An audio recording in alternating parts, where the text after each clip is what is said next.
प्रफुल्लपुण्डरीकाक्षं लवणाब्धितटामृतः मृत्तिकोदरमां पाहि नानाभोगपुरन्दराः नीलाचलनिवासाय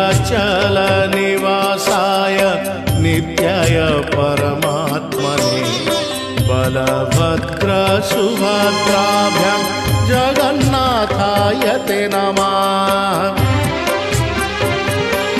जय श्री